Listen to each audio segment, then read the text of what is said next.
Obligada a trabajar en su noche de bodas, aún vestida de novia, Rosa creyó que su sufrimiento pasaría en silencio. Pero esa humillación fue solo el comienzo de un dolor que nadie en el pueblo se atrevió a ver.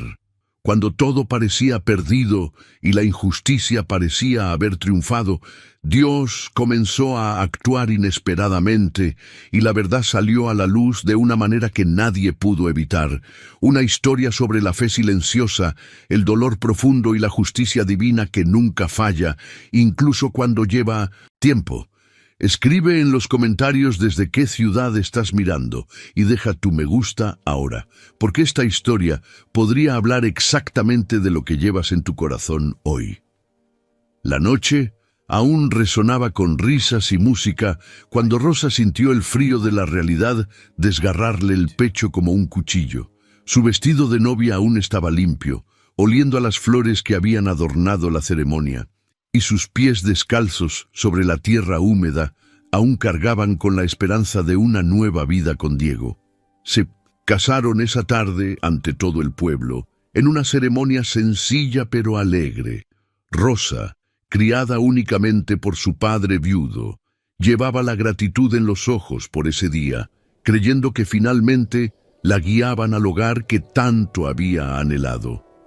Pero la sonrisa apenas se había borrado de sus labios cuando doña Beatriz, con su mirada dura y su voz cortante, se acercó. «Se acabó la fiesta, niña. No olvides que en esta casa cada uno tiene su papel. Toma estas toallas y ve al río. Todo tiene que estar limpio al amanecer». Rosa se quedó paralizada. Miró a Diego, buscando en sus ojos alguna señal de protección, de afecto, de reacción. Pero él solo apartó la mirada, apretó los labios y dio un paso atrás. Ni una palabra, ni un gesto. El vestido blanco brilló un instante bajo la luz amarillenta de la farola de la entrada y luego desapareció en la oscuridad. El pueblo estaba en silencio, solo unos grillos cantaban a lo lejos. El viento nocturno hacía susurrar los árboles, y el sonido del río parecía más amenazador que reconfortante. Con manos temblorosas, Rosa se arrodilló al borde del agua, con los bajos de su falda empapados de barro. El jabón se le escurría entre los dedos, se formaba espuma en los bordes de las piedras, y cada prenda lavada parecía llevarse junto con la suciedad un pedazo de su dignidad. El frío arreciaba, la noche avanzaba y su cuerpo comenzaba a ceder. Pero lo que más le dolía era la ausencia de Diego, la ausencia de un gesto, de una presencia. «Ahora es mi marido, ¿por qué no me defiende?», susurró para sí misma, sintiendo una lágrima cálida correr por su rostro. Y en ese mismo instante, el sonido de un animal moviéndose entre los arbustos la hizo retroceder. No era solo el frío, era el miedo a estar sola, a ser olvidada, a que este matrimonio fuera solo una fachada para algo mucho más cruel. Mientras lavaba la última toalla, oyó voces que venían del camino. Dos jóvenes del pueblo pasaban riendo, regresando de la fiesta. Uno de ellos se detuvo y señaló: «Rosa, ¿eres tú? ¿Por qué estás ahí, mujer, y todavía con tu vestido de novia?». Bajó la cabeza. Quería desaparecer, pero no respondió. Sabía que si decía algo, doña Beatriz la llamaría ingrata. Sabía que si se quejaba, Diego se debatía entre la vergüenza y la cobardía. Y fue en ese silencio que comprendió algo que jamás olvidaría. El silencio de la injusticia grita con fuerza en el alma. A medida que el cielo empezaba a clarear, Rosa ya no sentía los dedos. Regresó con los hombros encorvados, la ropa arrugada en una palangana improvisada y la mirada fija en el suelo. Al entrar en la casa, doña Beatriz la esperaba con los brazos cruzados. Tardó un poco. «Espero que lo hayas dejado todo como debía ser». Rosa simplemente asintió. Diego estaba sentado a la mesa, fingiendo leer un periódico viejo. No levantó la vista. Y fue allí, en el silencio entre ellos, que la herida se abrió por completo. Era la primera noche de su nueva vida. Pero en lugar de amor, había conocido la sumisión. En lugar de ser bienvenida, había sido sometida a la humillación. Se acostó sin cenar, exhausta y con los ojos aún húmedos. Pero antes de cerrarlos, susurró una oración. Dios, si me ves, dame fuerzas. No quiero venganza, solo justicia. Y un día quiero entender por qué. No lo sabía, pero alguien ya la escuchaba. Porque cuando el sufrimiento es invisible para los hombres, se hace visible para Dios. Y la respuesta, aunque tarde, siempre llega. Pero esa noche, Rosa aún no sabía, aunque le esperaba. A la mañana siguiente de la boda, cuando los primeros rayos de sol rozaron la ventana de la cocina, Rosa ya estaba levantada, preparando café, con las manos rojas por el agua fría de la noche anterior. Su vestido de novia colgaba tras la puerta, con el dobladillo manchado de barro, un cruel recordatorio de lo que había vivido en su noche de bodas. En lugar de despertar en brazos de su marido, se había quedado dormida sola, con el cuerpo hecho un ovillo y el alma destrozada. Doña Beatriz entró en la cocina, miró los fogones y dijo sin emoción: «Llegas tarde, aquí no hay lugar para una mujer perezosa». Diego pasó poco después. Solo le dio los buenos días a su madre y se fue. Ni una mirada, ni un roce, ni una palabra para Rosa. Como si todo hubiera vuelto a la normalidad. Pero Rosa sabía que nada era normal. En los días siguientes no tuvo descanso. Era ella quien encendía el fuego antes del amanecer, quien molía el maíz, lavaba el porche, recogía la ropa, cuidaba a las gallinas e incluso preparaba el almuerzo como si fuera una criada. A cada tarea, doña Beatriz le encontraba un defecto. Eso no es harina, es arena. La ropa no estaba bien lavada. No sabes ni pelar un tomate. Pero Rosa aguantó en silencio. Había algo dentro de ella que no la dejaba rendirse, y no era orgullo, era fe. Una fe silenciosa pero viva. Creía que Dios la observaba, y que, incluso en el silencio de los demás, Él no se quedaría callado. Los vecinos lo notaron. Era imposible no notarlo. Rosa pasaba por las casas, con el pelo siempre recogido al azar, el vestido de algodón manchado y los brazos marcados de cargar baldes. Muchos decían, «pobrecita», pero en voz baja, a sus espaldas. Nadie quería conflictos con doña Beatriz, quien era respetada o temida por todos en ese pequeño pueblo. Era de las que conocían viejos secretos, deudas pendientes, pecados ocultos, y un susurro suyo bastaba para convertir la vida de alguien en un escándalo. Por eso nadie se atrevía a decir nada, ni siquiera cuando Rosa pasaba con la mirada baja y el paso lento. Una tarde, mientras lavaba la ropa en la tina de atrás, Rosa escuchó a dos vecinas hablando en la calle. Estaban al otro lado de la cerca, pero sus voces la alcanzaron. «Es una niña tan bonita, no se merecía esto», dijo una. La otra respondió en voz más baja: «¿Pero quién se va a atrever? La vieja es una serpiente». Rosa se aferró más a la blusa, intentando contener las lágrimas. No quería compasión, solo quería que alguien la viera como un ser humano. Por la noche, sola en su sencilla habitación, encendía una vela ante una pequeña imagen de madera que su padre le había regalado antes de morir. Era lo único que había traído de su antiguo hogar. Se sentó en el suelo y rezó.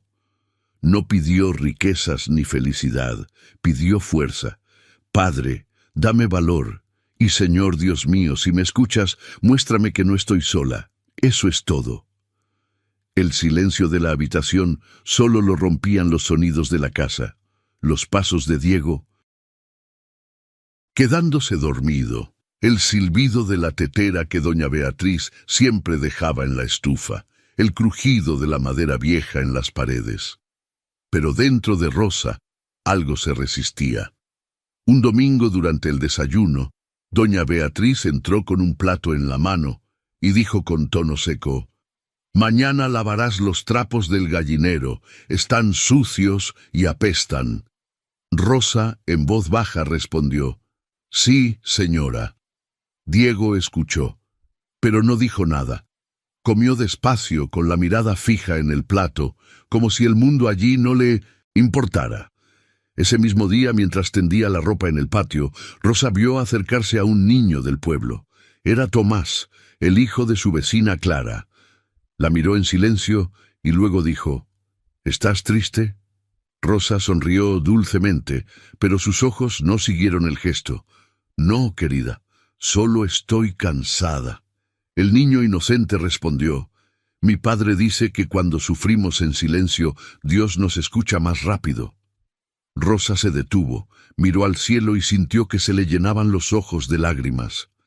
Quizás el niño tenía razón. Quizás, incluso sin saberlo, Dios comenzaba a escuchar. Pero, al mismo tiempo, aún no podía imaginar que esa casa, que ya la mantenía despierta por las noches, aún albergara evidencias de una crueldad aún más profunda que la que ya había experimentado. La primera vez que Rosa notó algo extraño fue un lunes por la tarde, cuando decidió recuperar los pendientes de oro que su tía Elena le había regalado en su boda.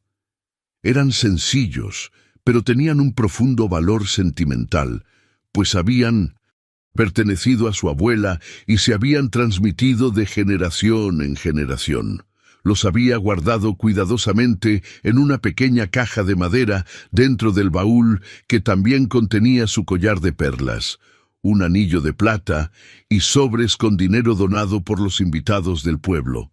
Al abrir el baúl, sintió un escalofrío. La caja estaba allí, pero vacía. El collar también había desaparecido, al igual que los sobres. «¿Cambié de lugar?», murmuró, sintiendo un nudo en el estómago. Registró la habitación. Rebuscó en los cajones, sacó sábanas, abrió los armarios. Nada. Cuando Diego entró, cansado de su trabajo en el campo, se acercó a él con el corazón en la garganta. «Diego, necesito hablar contigo. Faltan mis cosas del baúl, los aretes, el collar, los sobres». Él frunció el ceño, pero no pareció sorprendido. «¿Estás seguro de que no lo guardaste en otro lugar?». «Claro que la tengo. Cerré la caja yo mismo, con la llavecita que guardaba. Nadie más que yo la tocó». Diego suspiró profundamente y se rascó la nuca. «No digas eso delante de mi madre.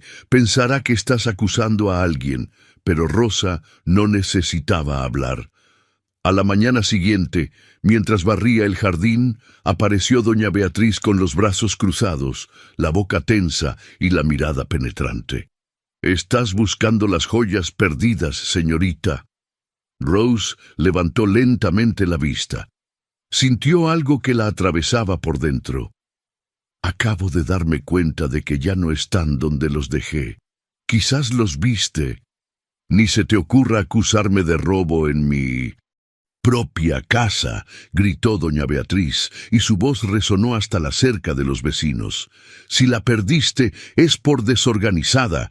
Una mujer que ni siquiera sabe cuidar de sus cosas jamás cuidará de un hogar». Rosa sintió que le ardía la cara.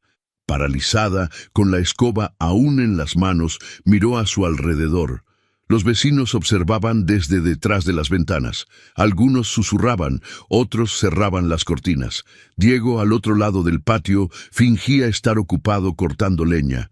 No se acercó, no la defendió, y eso dolió más que el grito de su suegra. Esa noche, Rosa entró en la habitación como si cargara piedras sobre sus hombros. Se sentó junto a la cama, demasiado débil para acostarse. La vela ante la pequeña imagen de madera titiló, como si también sintiera el peso de ese silencio cruel. Con lágrimas en los ojos, murmuró en oración: «Dios, no te pido que me devuelvas lo que me arrebataron. Solo te pido que me muestres la verdad. No quiero odiar, pero necesito entender. Las lágrimas corrían lentamente por su rostro, cayendo sobre su regazo, mezclándose con el dolor silencioso que comenzaba a acumularse en su pecho como un veneno de combustión lenta. Sabía que no había perdido por descuido. Algo en su interior gritaba: no fue un error, fue una elección, fue malicia. ¿Pero qué podía hacer si nadie la escuchaba? ¿Si su esposo guardaba silencio y el pueblo le daba la espalda? Al día siguiente, Diego llegó a casa con más frío. Parecía distante. No cenó, diciendo que estaba cansado. Cuando Rosa intentó acercarse a él para hablar de lo sucedido, la interrumpió. Ya no sé qué creer, Rosa. Toda esta confusión, todo este drama. Mi madre dice que eres olvidadiza, que vives en tu propio mundo, y ahora estas joyas, este dinero desaparecido. Rosa permaneció inmóvil. Se sentía pequeña, casi invisible. ¿Crees que lo inventé? ¿Que lo perdí todo yo solo? Diego dudó. Luego bajó la mirada y salió de la habitación. Ni una palabra, ni un gesto, solo el sonido de la puerta cerrándose tras él. Rosa se quedó allí mirando al vacío, con el corazón hecho pedazos, y su alma aún aferrada a la única certeza que le quedaba. Dios sabía la verdad, y un día saldría a la luz. Pero lo que Rosa aún no sabía era que lo que había perdido no era solo oro y plata, era la confianza. Y cuando ésta se rompe, incluso la fe debe luchar por sobrevivir. Apenas cantó el gallo, Rosa ya estaba de pie, con los ojos aún pesados y los pies hinchados de andar descalza por el frío del Nietzsche-Sentón. En patio, había que encender la leña, moler el maíz, clasificar los frijoles, lavar la ropa. Todo esto antes de que el sol saliera del todo. La casa respiraba silenciosa mientras ella se movía entre la estufa y el mortero, con el rostro pálido y las manos callosas. Doña Beatriz solo apareció después del primer café, impecablemente vestida, con el pelo recogido y la mirada lista para criticar. Un solo grano mal colocado, una taza mal servida, le bastaron para empezar a lanzar sus venenosos comentarios con ese tono disfrazado de superioridad. Parece que levantarse temprano no te da tiempo suficiente para hacer las cosas bien, dijo con una media sonrisa. Rosa tragó saliva con dificultad y asintió. No era sumisión, era inteligencia. Había aprendido desde muy joven que en ciertas batallas el silencio es la única arma que preserva el alma. Prefería guardar sus palabras para sus oraciones nocturnas cuando el cielo oscuro parecía escuchar mejor que cualquier ser humano. Las porciones de comida empezaron a menguar sin previo aviso. Al principio eran platos pequeños, luego migas, un huevo dividido entre 3. Un trozo de pan seco con café aguado, y siempre la misma excusa. La comida es cara, no se trabaja fuera de casa, no hay por qué comer más de lo necesario, dijo doña Beatriz, apartando su plato a medio comer. Rosa se sentó a la mesa y comió despacio, disimulando el hambre para no darle a su suegra la satisfacción de verla débil. Pero su cuerpo lo exigía. Temblaban las manos al lavar la ropa, se le nublaba la vista al moler maíz. A veces necesitaba apoyarse en la pared para no caerse, pero aún así no se quejaba. En su mente resonaban las palabras de su padre. Hija, la dignidad es lo más valioso de una mujer. Nunca se la des a nadie, por mucho que quieran verte de rodillas. Con ese recuerdo se recuperaba cada día, y a pesar del hambre, el cansancio y la falta de cariño, Rosa mantenía una postura firme con la mirada serena.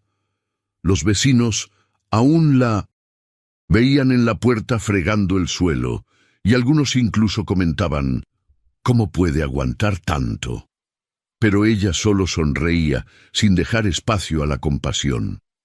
Una tarde sofocante, mientras tendía sábanas en el tendedero, Rosa sintió un fuerte mareo.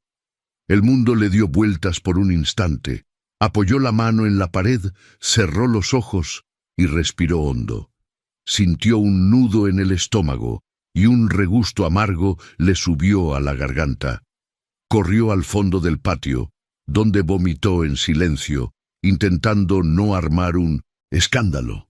Más tarde, mientras se lavaba la cara, observó su reflejo en el cubo de agua. La palidez, los ojos hundidos, el cuerpo frágil, algo en su interior ya no parecía el mismo. En los días siguientes, el mareo regresó. El olor a leña le provocó náuseas. El café, antes tan necesario, ahora la obligaba a alejarse. Al notar que llevaba semanas sin menstruar, se le ocurrió una idea, pero la descartó con aprensión. Solo al hablar con Inés, su cuñada menor, tuvo el valor de decir en voz baja: «Inés, ¿alguna vez has sentido que tenías algo dentro de ti, incluso antes de saberlo?» Los ojos de Inés se abrieron, sonrió y respondió en un susurro: «Rosa, ¿crees que estás embarazada?» Rosa miró al suelo, apretó el paño que sostenía en sus manos y murmuró: «No lo sé, pero siento que una vida intenta crecer dentro de mí, incluso en este lugar, incluso con este dolor». Esa noche, por primera vez en meses, Rosa lloró de otra manera. No era de dolor ni de miedo, era un llanto. Tranquilo, como si algo sagrado floreciera entre el polvo.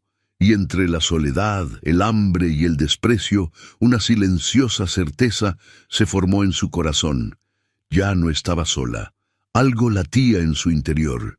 Y quizás esta era la respuesta por la que tantas veces había rezado. Rosa se aferró el chal al pecho y subió las escaleras de madera casi corriendo. El corazón le latía con fuerza, pero no de miedo, sino de esperanza. Por primera vez en mucho tiempo, sintió que tenía en sus manos buenas noticias. Noticias que podrían cambiarlo todo, romper el silencio entre ella y Diego, disolver la distancia que doña Beatriz había cultivado entre ellos desde el principio de su matrimonio.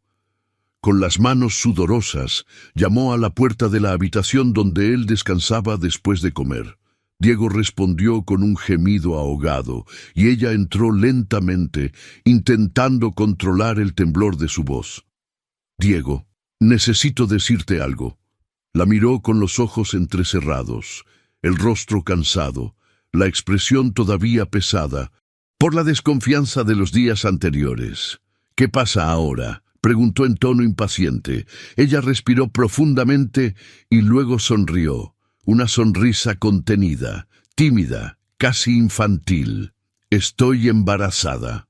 Hubo un segundo de silencio que pareció durar horas. Diego la miró sin palabras, como si intentara descifrar si era cierto. Rosa se acercó un paso. «Ya hice los cálculos, las náuseas, el retraso. Estoy segura. Vamos a tener un hijo, Diego». Diego bajó la mirada, se rascó la nuca y finalmente murmuró: «Un hijo». Pero antes de que pudiera manifestarse ningún gesto de ternura, la puerta se abrió con fuerza. Doña Beatriz apareció en el umbral, con el rostro curioso y la voz cargada de fingida sorpresa. «¿Hijo? ¿Eso es lo que oí?». Rosa se giró un poco sobresaltada, pero respondió con valentía: «Sí, señora, estoy esperando un hijo». La suegra caminó lentamente hasta el borde de la cama, se cruzó de brazos y los observó con ojos fríos. Luego sonrió, una sonrisa pequeña y discreta que no llegó a sus ojos. «Entonces necesitarás descansar. El embarazo requiere cuidados. De ahora en adelante, nada de actividad extenuante. ¿Entiendes? Deja que Inés y yo nos encarguemos de las tareas de la casa. Solo necesitas descansar». Rosa, sorprendida por esa aparente amabilidad, asintió lentamente. Nunca había oído a doña Beatriz ofrecer ayuda, y mucho menos con esa voz tan dulce. Le pareció extraño, pero prefirió creer que la noticia, de hecho, había ablandado algo en el corazón de su suegra. Diego no dijo nada. Simplemente se levantó de la cama y salió de la habitación, visiblemente desconcertado. En los días siguientes, a Rosa se le impidió realizar cualquier tarea. Siempre que intentaba ayudar, doña Beatriz aparecía con algún argumento autoritario. «Ya te dije que solo vas a descansar. No voy a arriesgar a mi nieto por una niña testaruda». Aunque a Inés le extrañó la repentina preocupación de su madre, no tuvo el valor de discutir. Rosa pasaba los días tumbada o sentada en la silla de la tiel. De raza, con los pies cubiertos por una manta y la mirada perdida entre los árboles del pueblo. Al principio, le reconfortaba que la trataran con tanto cariño, pero había algo en la forma en que doña Beatriz la observaba, algo que la perturbaba. Y pronto llegaron los tés. «Es bueno para el bebé», dijo la suegra, entregándole una taza tibia que contenía un líquido amarillento con un olor fuerte.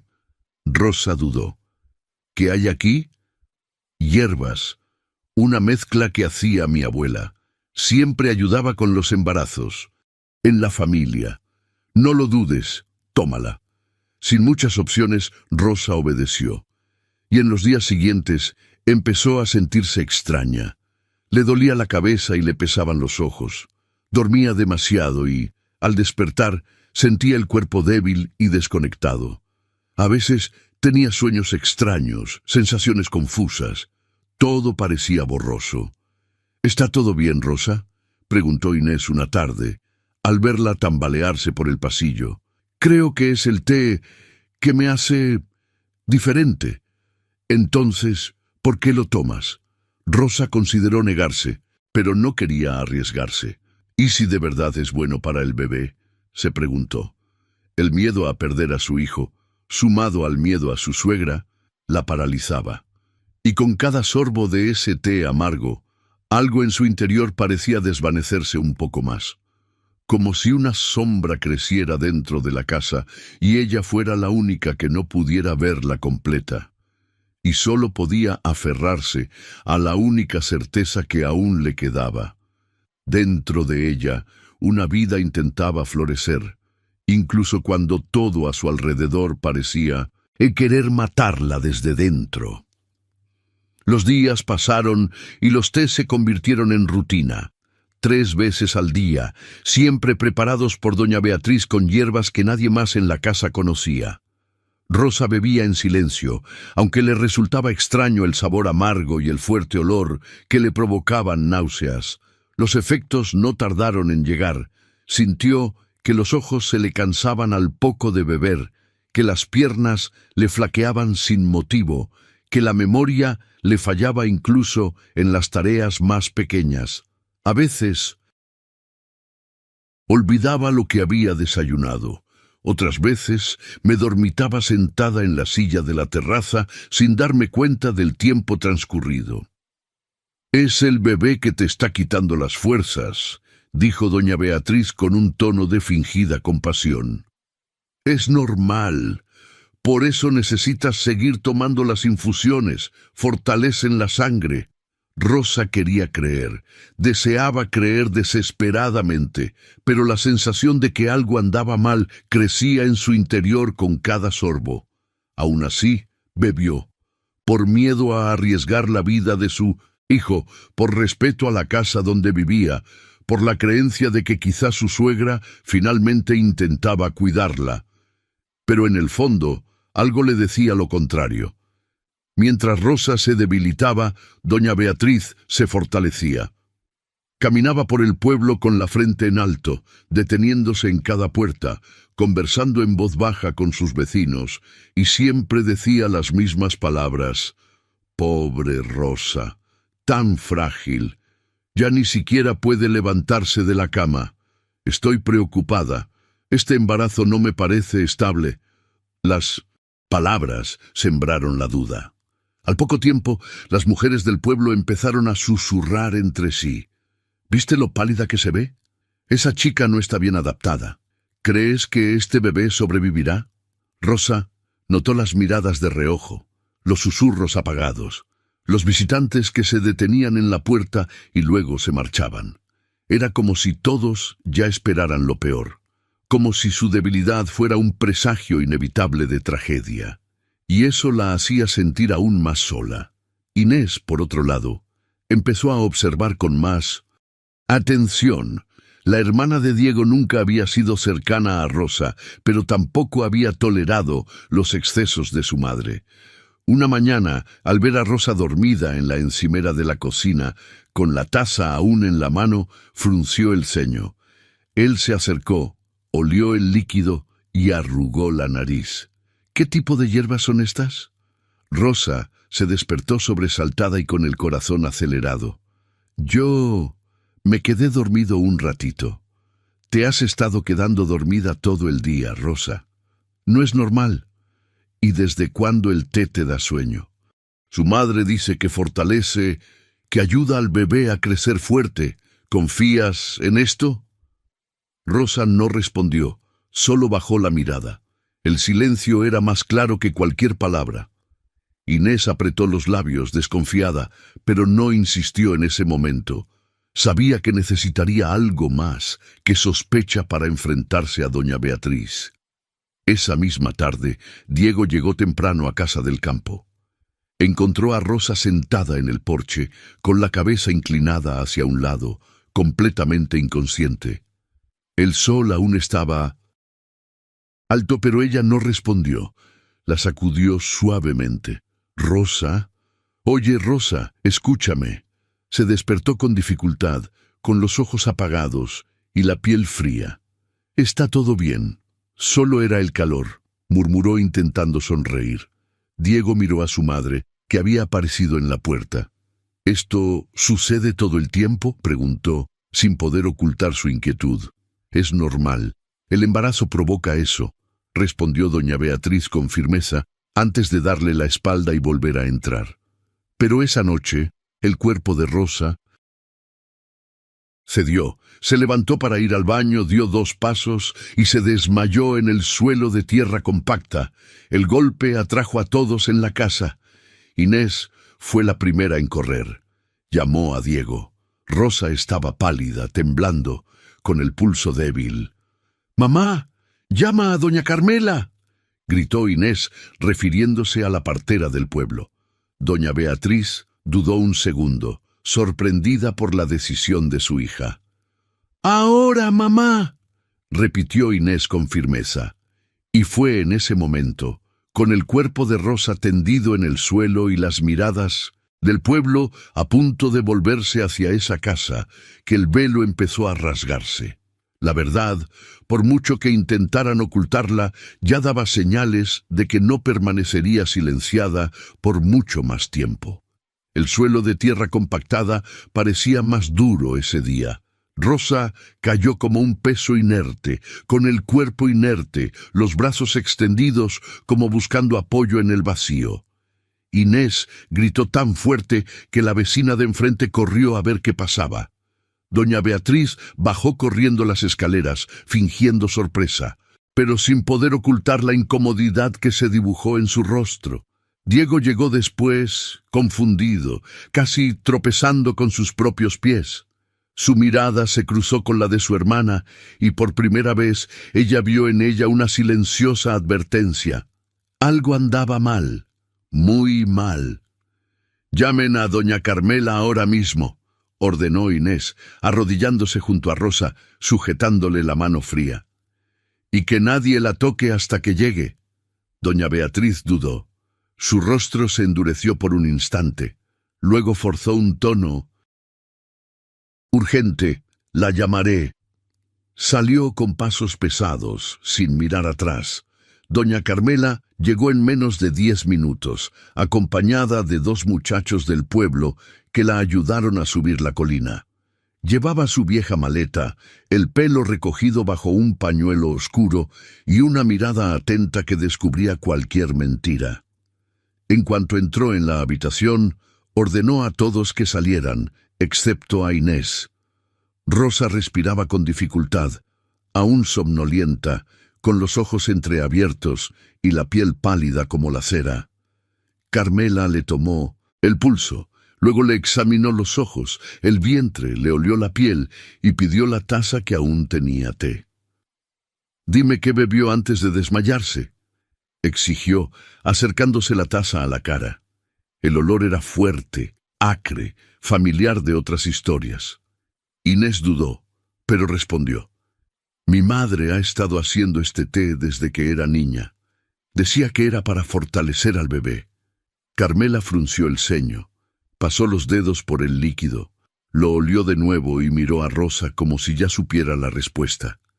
Entonces levantó la cabeza y habló en voz alta, con la firmeza de quien no oculta nada. «Esto no fortalecerá a ningún bebé. Estas hierbas mezcladas así son abortivas. Es veneno para cualquiera que lleve un niño en el vientre». El silencio en la casa era como un trueno silencioso. Inés se tapó la boca con las manos. Uno de los hombres de la puerta corrió a difundir la noticia. Y como un reguero de pólvora, todo el pueblo lo supo antes de que terminara la tarde. Las mujeres se congregaron frente a la puerta, algunas con las manos en las caderas, otras susurrando y todas con la misma mirada, incredulidad e indignación. Diego, sin poder creer lo que oía, corrió a la habitación de su madre. Abrió los armarios, los arcones, los frascos escondidos al fondo de la despensa.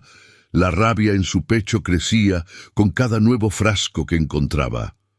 Todos contenían hierbas secas, mezclas guardadas en paños atados con cintas, cada una con un olor más intenso que la anterior. Hasta que en el fondo de un cajón cerrado con llave, encontró lo que menos esperaba: la cajita de madera con los pendientes de Rosa. Allí estaban, intactos. Junto a ellos, los sobres con el dinero de la boda, y envuelto en un pañuelo bordado, el collar de perlas de la abuela de Rosa. «Mamá», murmuró con voz temblorosa. La puerta se abrió. Doña Beatriz lo encontró allí, arrodillado en el suelo, con los objetos en las manos. La miraba con los ojos enrojecidos y la cara ardiendo. «Intentaste matar a mi hijo, y me robaste a mi esposa». Doña Beatriz todavía intentaba justificarse. «No sabes de qué hablas. Solo quería protegerte. ¡Cállate!», gritó levantándose de repente. «Mentiste, manipulaste, difundiste mentiras por todo el pueblo y casi mataste a 2 inocentes». El grito resonó por la casa y atravesó las paredes. Las mujeres del pueblo, reunidas en la puerta, lo oyeron todo. Y en ese instante la autoridad de doña Beatriz se desmoronó. Diego salió de la habitación con los puños apretados. Se acercó a Rosa, quien ya estaba despierta, débil pero consciente. Se arrodilló junto a ella, apoyó la cabeza en su regazo y dijo en un susurro ahogado: «Lo siento. Debí haberte protegido desde el principio». Rosa lo miró en silencio, sin palabras. Pero una lágrima se le escapó. Y eso fue suficiente, porque en ese momento, mientras el cielo se oscurecía afuera, algo más profundo se agitaba. Lo invisible había sido tocado, y cuando Dios mueve las piezas, ningún corazón endurecido permanece en pie por mucho tiempo. El sol aún no se había puesto del todo cuando Diego salió por la puerta, con un collar de perlas en una mano y sobres llenos de dinero en la otra, y con los ojos llenos de un dolor solo comprensible para alguien traicionado por su propia madre. Todo el pueblo estaba reunido frente a la casa, atraído por los gritos que habían resonado durante toda la tarde. Las mujeres susurraban a un lado, los hombres se cruzaban de brazos al otro, y los niños curiosos se asomaban entre las piernas de los adultos. Nunca antes se había visto tanto silencio al final del día. Diego se detuvo en el centro del patio, miró a todos los que lo rodeaban y luego se volvió hacia el balcón, donde doña Beatriz, rígida y tensa, observaba la escena con los brazos cruzados. «Aquí todos conocen a mi madre», empezó con la voz quebrada, «y muchos le temen, yo también. Pero hoy soy padre, y eso lo cambia todo». Levantó el collar ante la multitud. «Esto es de Rosa. Fue un regalo de su tía.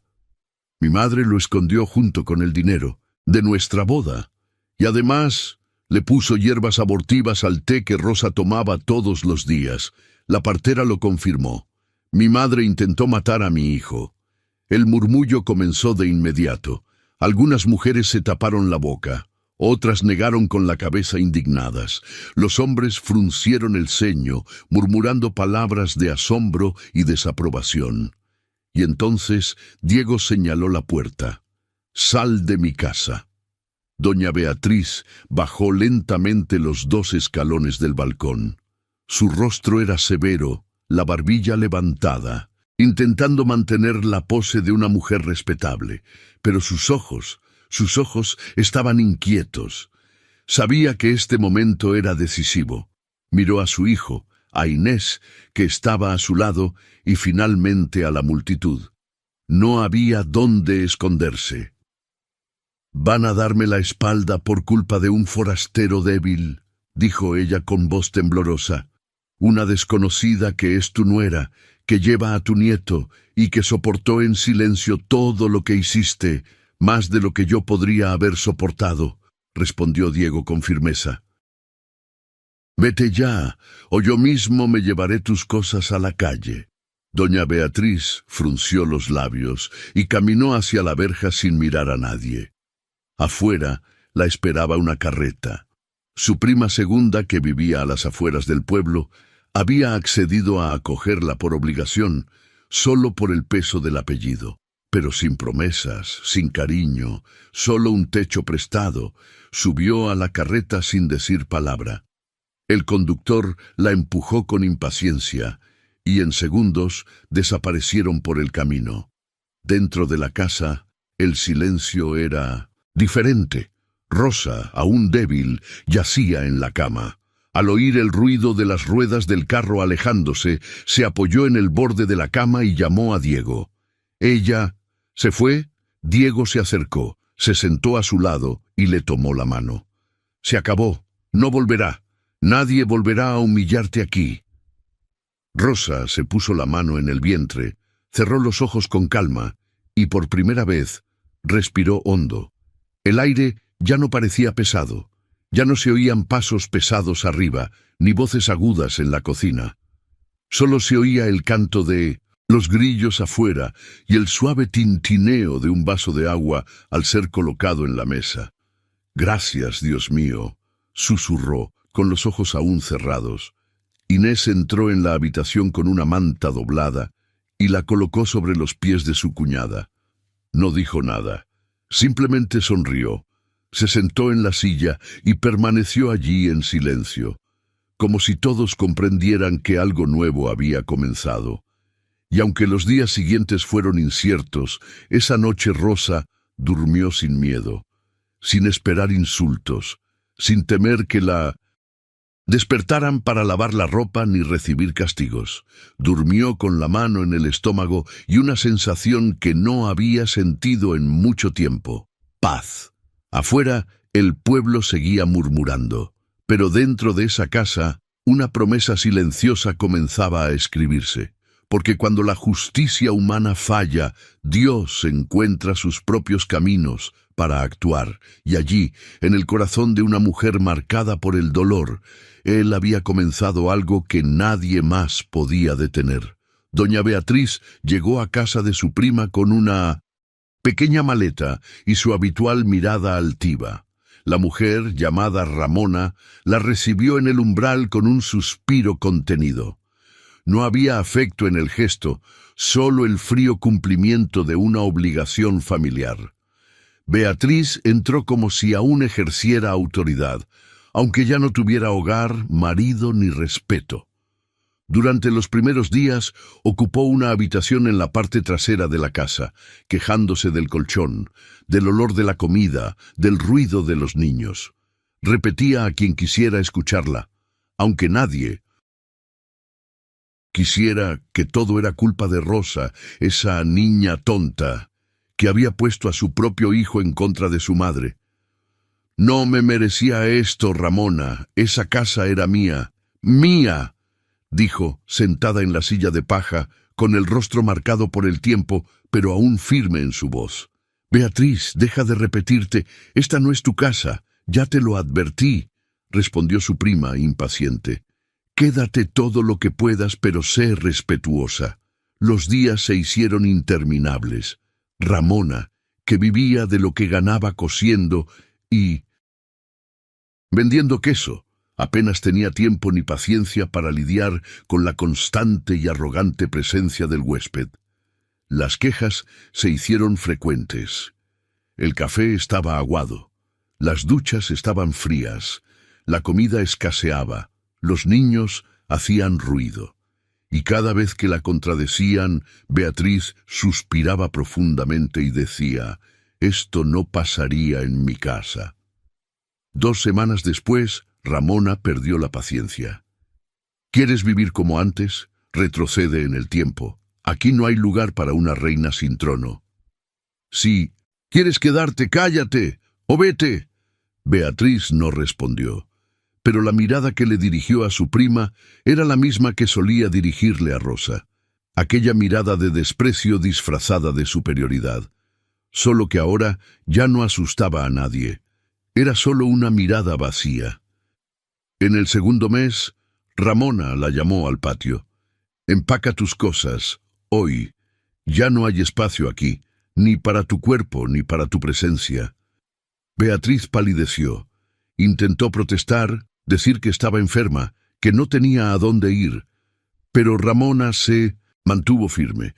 «Cosechas lo que siembras, cosechaste lo que plantaste. Buena suerte, Beatriz». Y así, sin más dilación, la echaron, con la misma maleta en la que llegó, pero sin las mismas fuerzas. Vagó sin rumbo por las calles de la ciudad cercana. Intentó pedir refugio en casa de una vieja amiga, pero la ignoraron. Buscó a una sobrina lejana, quien le cerró la puerta diciendo que estaba ocupada. Durante los primeros días durmió bajo un toldo, cubierta con el chal desgastado que había traído. Intentó vender algunas cosas de su bolsa, pero nadie las quería. Mendigaba comida en las puertas y a veces recibía un trozo de pan, un vaso de agua. Otras veces, solo puertas cerradas. El orgullo empezó a disolverse como polvo. Primero llegó el silencio, luego la fiebre. Empezó con escalofríos nocturnos, dedos temblorosos, sudor frío en la nuca. Le ardían los ojos y su cuerpo, antes rígido, ahora se doblaba sin resistencia. A los pocos días ya no podía caminar sin apoyarse en las paredes. Se sentó en las escaleras de la iglesia cerrada, apoyada en los escalones fríos, con el rostro oculto entre las rodillas. La mirada que antes la había intimidado, ahora estaba vacía. Su ropa estaba sucia, su cabello despeinado, su piel cenicienta. Un hombre que caminaba por la calle con un carrito de verduras se detuvo a observarla. «Señora, ¿está bien?». Ella no respondió, solo gimió suavemente. Él se acercó, puso su mano sobre su frente y dio un paso atrás. «Está ardiendo de fiebre. Es una enfermedad muy grave. Podría ser tifus». Llamó a un conocido que vivía cerca, consiguieron un carrito prestado y la llevaron al puesto de salud del pequeño pueblo. Allí confirmaron lo que sospechaba: tifus avanzado. La infección ya se estaba propagando. Respiraba con dificultad, tenía los ojos hundidos y la piel seca. La exmatriarca, que antaño controlaba la casa con la fuerza de su voz, ahora apenas podía mantenerse despierta. En el sencillo catre de la gasolinera, sola, sin nadie que la reconociera, sin una mano amiga ni siquiera un nombre pronunciado con ternura, Doña Beatriz murmuraba palabras inconexas. A veces llamaba a su hijo, otras murmuraba el nombre de la nieta que nunca conoció, pero no había respuesta. El tiempo de las órdenes, el control, la manipulación, había terminado.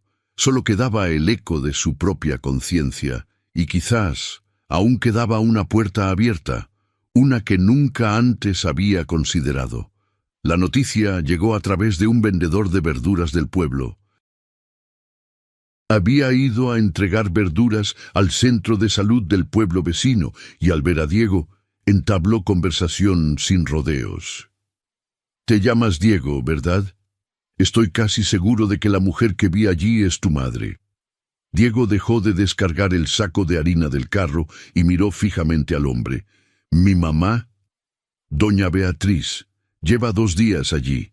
Fiebre tifoidea, dijeron. Está débil, sin voz, acurrucada en un rincón. Nadie la atendió». La frase quedó suspendida en el aire. Diego guardó silencio. Inés, que había estado escuchando desde el balcón, bajó lentamente los escalones y entró en la casa.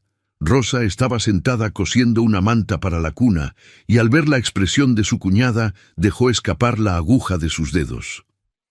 ¿Pasó algo? Inés se acercó y le habló suavemente. «Se trata de tu suegra. Está enferma. Muy enferma. Está en la clínica del pueblo. Sola». Rosa sintió que el corazón se le aceleraba, pero no dijo nada de inmediato. Bajó la mirada hacia la tela que tenía en el regazo, pasó los dedos por las puntadas incompletas y tras unos segundos murmuró: «¿Y Diego? Está ahí fuera», de pie como si el mundo se le hubiera roto en las manos. Rosa se levantó con calma, se acomodó el pelo recogido y salió al balcón. Encontró a Diego sentado en el escalón, con la frente apoyada en las manos. No la oyó acercarse. «¿La vas a dejar ahí?» Diego levantó lentamente la mirada. Había vergüenza en ella, pero también algo más profundo: conflicto. «No sé, Rosa. Después de todo, ¿cómo puedo siquiera mirarla?» Rosa se sentó a su lado, no como una esposa exigente, sino como una mujer que conoce el peso del dolor y el valor de la elección. «Entonces vayamos juntos. Busquemos. No a ella, sino a nosotros». Diego la miró sorprendido. «¿Quieres esto? Quiero hacer lo que hacía mi padre. Él me enseñó que la caridad purifica el alma. Y hoy duermo tranquilo. Quiero seguir durmiendo así». Se fueron esa misma tarde. El camino fue corto, pero el silencio entre ellos fue largo. Al llegar a la estación, los llevaron a Pancentos, la trastienda. La enfermera los recibió sin preguntarles sus nombres. Era como si ya lo supiera. Doña Beatriz yacía acurrucada en un estrecho catre cubierta por una fina sábana. Su cabello despeinado ocultaba parte de su rostro. Su piel, antes firme, ahora colgaba suelta sobre sus huesos, y sus ojos eran la única parte viva de ese cuerpo casi sin alma. Al ver a Diego, intentó levantar el brazo, pero no pudo. Al ver a Rosa, lloró. Las lágrimas fluyeron silenciosamente. Intentó hablar, pero no le salieron las palabras. Solo quedó una mirada suplicante, como quien ruega por algo que nunca tuvo el valor de pedir. Rosa se acercó. Se detuvo frente a la cama y guardó silencio un momento. Luego acercó una silla, se sentó erguida y dijo con calma: «Te llevaremos a casa. Pero debes saber una cosa, doña Beatriz. Cuidaré de tu cuerpo, pero mi corazón lo has perdido. Lo que hago ahora no es cariño, es fe, y fe nunca me la enseñaste, pero aún así no te dejaré morir sola». Los ojos de Beatriz se cerraron lentamente, como si aquellas palabras hubieran atravesado todo lo que quedaba de su orgullo. Rosa la recuperó. La cuidó con dignidad, le cambió la ropa, le limpió las heridas, la bañó, le sopló té caliente en la boca. Pero nunca más la llamó madre. y nunca permitió que Diego llamara perdón a esa caridad. «No confundas las cosas», dijo Rosa, limpiando la cara de su suegra con un paño húmedo. «Perdonar es abrir el corazón, y yo no le abro el mío a alguien que intentó matar a mi hijo. Solo sigo lo que Dios me enseñó, nunca vengarme de la misma manera. Pero esto no es olvidar». Y así los días transcurrieron, sin ataduras, sin pretensiones, solo cariño, límites y silencio. El tipo de silencio que, en lugar de herir, protege, porque hay heridas que no sanan con cariño, sino con verdad. Y la verdad, cuando se acepta, trae paz. Los días posteriores al regreso de doña Beatriz estuvieron envueltos en un silencio que no provenía del resentimiento, sino de un límite muy definido.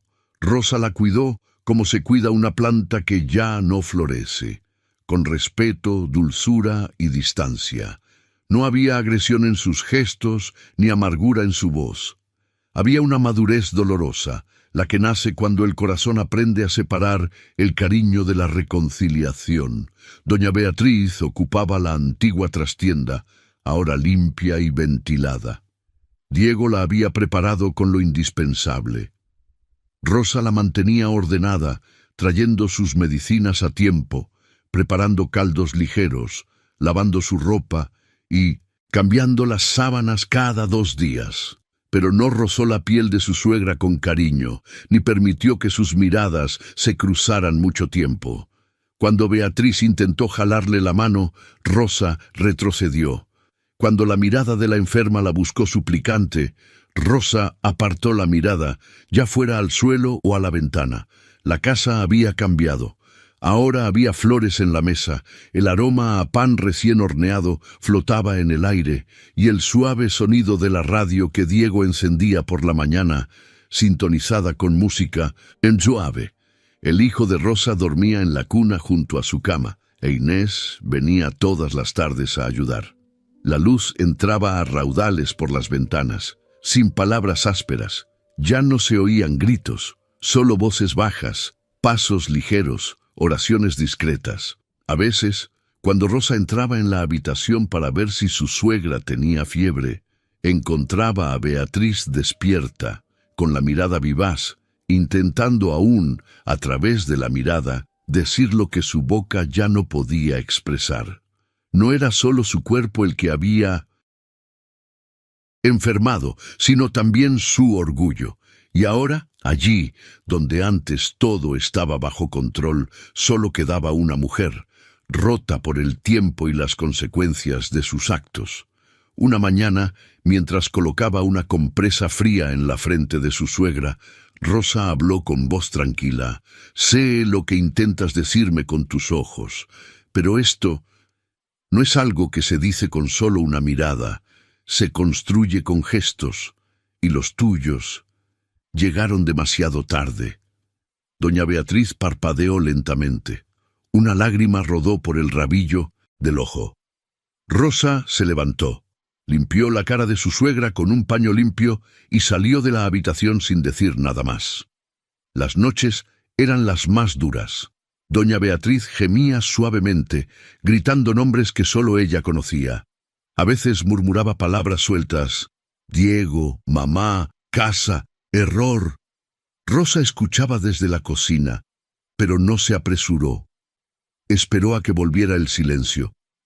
Y cuando todo se calmó, se sentó frente a la ventana, con la imagen de madera de la Divina sobre el mantel de ganchillo y comenzó a rezar. No pidió milagros, ni perdón, solo pidió que Dios cuidara el alma de aquella mujer, que a su tiempo hiciera justicia con misericordia, que su propio dolor no se convirtiera en odio, sino en compasión sin apego. Diego la observaba desde lejos, en silencio. Sabía que el cuidado que Rosa le ofrecía era un acto de fortaleza, no de cariño, un acto de fe, no de reconciliación. Inés dijo lo mismo. Rosa posee el tipo de fuerza que no hace ruido, pero transforma todo a su alrededor. Anoche, Rosa entró en la habitación de su suegra para preparar el té. La encontró con la mirada fija en el techo y la respiración entrecortada. Se sentó a su lado, tomó la cuchara y sopló suavemente el té. «Ya casi termina, ¿verdad?», murmuró. «Que sea en paz». Intentó darle el té, pero los labios de Beatriz no se movieron. Rosa simplemente le tocó la frente con la palma de la mano, bajó la sábana y se quedó allí un buen rato. Al darse cuenta de que había exhalado el último suspiro, cerró los ojos de su suegra con los dedos y se levantó. Fue a la cuna, comprobó si su hijo dormía, luego regresó a la sala, encendió una vela sobre el mantel de crochet, se sentó en la silla y dijo en voz baja: «Ahora somos libres». No lloró, no se arrodilló, no corrió a contárselo a nadie, simplemente dejó que el silencio llenara el espacio de la partida. Y en ese silencio profundo y puro, algo dentro de ella se abrió, como si Dios hubiera esperado ese momento preciso para bendecir lo que estaba por venir. El tiempo transcurría como quien limpia el polvo de las ventanas. El sol volvía a la casa con más dulzura, y el aire, antes cargado de tensión y miedo, ahora respiraba serenidad. Rosa, con el pelo recogido en un sencillo moño y la mirada siempre atenta a su hijo gateando en el patio, se convirtió no solo en la mujer de la casa, sino en un pilar silencioso del pueblo. Cosía para otros, sí, vestidos de fiesta, dobladillos, fundas de almohada bordadas con delicadas flores, pero lo que les daba a las personas era mucho más que tela. Era honor cosido con fe. Los vecinos empezaron a comentar: «Voy a encargarle a Rosa el vestido de mi nieta, tiene unas manos benditas». Otros decían: «No habla mucho, pero te mira a los ojos como si te escuchara desde dentro». Y así, sin necesidad de imponerse, sin pedir espacio a gritos, Rosa se ganó el respeto.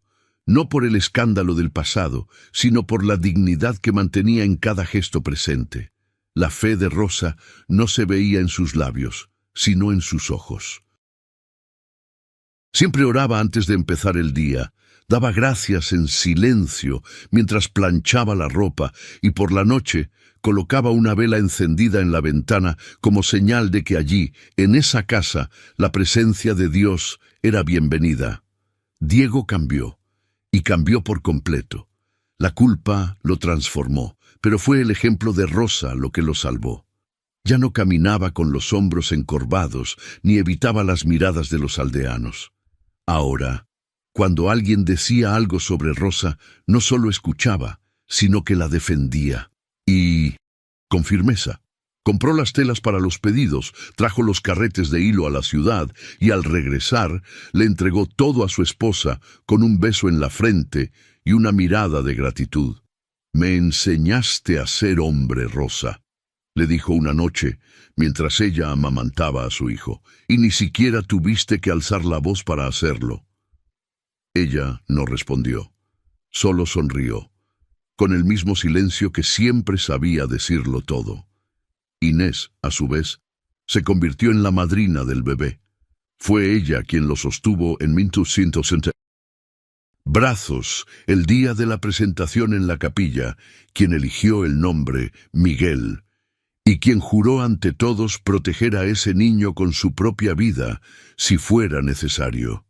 Que crezca con el corazón de su madre y el coraje que ella me enseñó a tener, dijo emocionada frente a todo el pueblo.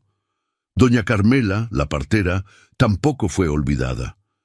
La historia de cómo salvó a Rosa y a su hijo con un diagnóstico firme y valiente se difundió de boca en boca, hasta que el propio pueblo decidió homenajearla en una de las fiestas comunitarias.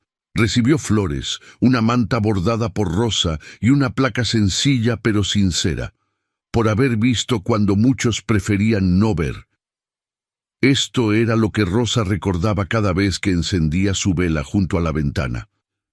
Cómo Dios obraba en el subtexto, en los silencios, en los pequeños gestos. Cómo aparecía en los momentos más oscuros, no para gritar, sino para susurrar: «Estoy aquí, ya veo». Y así vivió. Con poco, pero en paz, con viejos dolores, pero con nueva esperanza. Criando a su hijo con límites y cariño, enseñándole que la dignidad es algo que nadie puede arrebatarle, que la justicia divina no es castigo, es equilibrio, y que Dios no falla, solo espera el momento oportuno. Esta historia nos enseña que la justicia divina puede parecer tardía a los ojos humanos, pero nunca cesa de actuar. Rosa soportó en silencio el desprecio, la humillación y la soledad, pero no sucumbió a la amargura. Mantuvo su fe, su dignidad y, sobre todo, sus límites. Y fue precisamente esto lo que allanó el camino para que la verdad saliera a la luz. ¿Cuántas veces en la vida real nos tratan con indiferencia o injusticia? ¿Cuántas veces cargamos con el dolor en silencio, sin que nadie nos vea? Pero, como Rosa, recordamos que Dios todo lo ve, y cuando llega su hora, hasta lo imposible se mueve.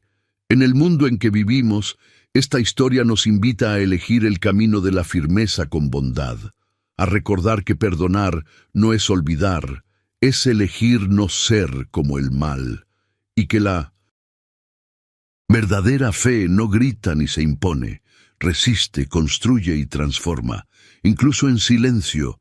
Si esta historia te conmovió, si también crees que la fe ve lo que los ojos aún no ven, escribe en los comentarios lo que sientes. Comparte esta historia con alguien que necesite recordar que Dios no olvida a los justos. Y si deseas volver a sentir esta presencia que transforma y sana, no te pierdas el siguiente video. Te hablará donde más te duele y donde más lo necesitas.